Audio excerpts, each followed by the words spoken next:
Rock dust, don't fall for the scam. You may be wondering what this title is all about, but there are many rock dust companies out there claiming to add all sorts of minerals back to the soil. In this episode, I'm going to crush the rock dust myth. I'm Tony O'Neill and this is UK Here We Grow. On this channel, we deal with all things gardening, poultry keeping and beekeeping. If you want that perfect garden to relax in or just want to grow your own nutrient-dense foods, then start now by clicking the subscribe button and the bell icon to be notified each time I release new content just like this. With all the claims that these companies are making, it's no wonder why rock dust has swept the market over recent years. Adding nutrients back to the soil is what we all want, isn't it? Of course it is. Getting your soil in the best condition as possible is the fundamental rule. And I'm constantly telling you guys that you need to feed your soil, not your plants. Building great quality soil should be every gardener's #1 priority. And you would think that by adding rock dust to the soil would be beneficial. And these rock dust companies continue with their claims. They say that plants grow bigger. Do mine look like they're suffering without rock dust? And they also continue and say that plants yield better and have more disease resistance. Now, after all, that's what every gardener is after. So what's the issue? I want to address a few questions that arise about the claims that the makers of rock dust are making. And as we've already discussed, one of those claims is that it adds nutrients and minerals back to the soil. I have to totally agree with them on this. Adding rock dust to your soil adds tons of nutrients and minerals to the soil. What I have in my hands here is some stones, and if I toss these stones onto my growing beds, I've just added tons of nutrients and minerals to my soil. But can my plants use these? Of course they certainly cannot. So adding rock dust to your soil doesn't mean that plants can utilize it. So the next question, how long does rock dust take to break down and become available to the plants? Well, I contacted numerous companies that make rock dust and sell it, and not one of them has come back to me with an answer. Now, rocks take hundreds, if not thousands of years to break down, and even then they only break down into a sediment, and eventually they compress back to rock with pressure. I argue that adding rock dust to your ground for one season is going to make absolutely no difference to your plants. And I do appreciate that adding it over time would possibly add nutrients to the soil that your plants could use. But this is going to take hundreds, if not thousands of years. So you're not going to see it in your lifetime. Also, when you consider the makeup of volcanic basalt, which rock dust mainly comes from, over 40% of it is made up of one form of calcium or another.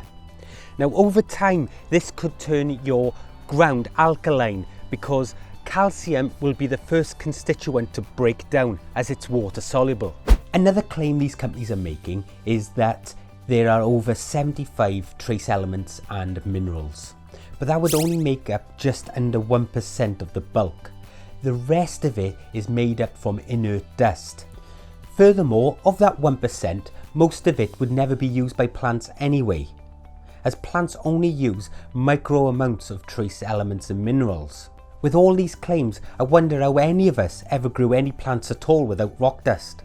Another thing to consider is rock dust is a waste product from the quarry industry, and they thought that they could turn this waste product into a revenue stream, and they marketed it at like £30 or $40 for a 20-kilo bag, and it had people believing that it must be some sort of miracle cure for your depleting soils, because why would they charge £30 or $40 for a sack if it wasn't really good at conditioning our soils? I think you'd be surprised to learn that you could probably go to your local quarry and get a ton of this stuff for maybe £5 or $10.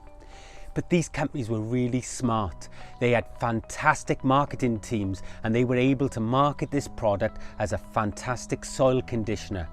And it duped thousands of people into believing they were helping the environment while all along improving their soil.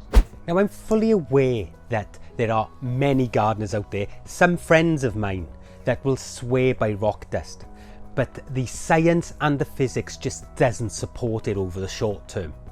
Now over the long term, it may well improve the soil a little. But that would happen anyway if we just let nature take its course, because nature always reverts back to itself.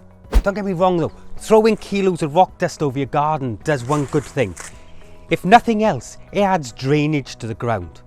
But I don't think that you want to be spending £30 or $40 just to add drainage to your ground.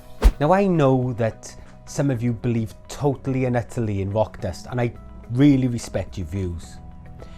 And if you believe it's helping your garden, it doesn't matter what I say, you're going to continue to use it. But for those of you who are unsure, take a look around the internet and just check out all the laboratory results that have come back that show that the comparison between rock dust and normal growing, there is no difference in plant cell membrane whatsoever.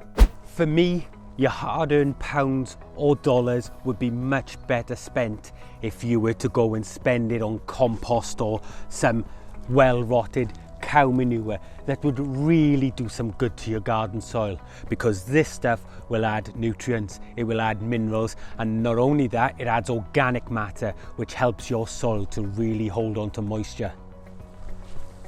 Now you know all about rock dust. Don't fall for the scam. Put those pounds or dollars to better use in the garden. Now maybe, just maybe, I've given you something to think about before you hand over that credit card. Question of the day, do you use or have you used rock dust in your garden before?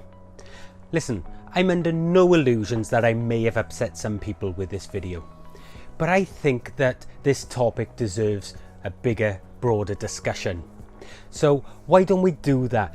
Let's continue this discussion further in the comment section below so that I can get your point of view as well.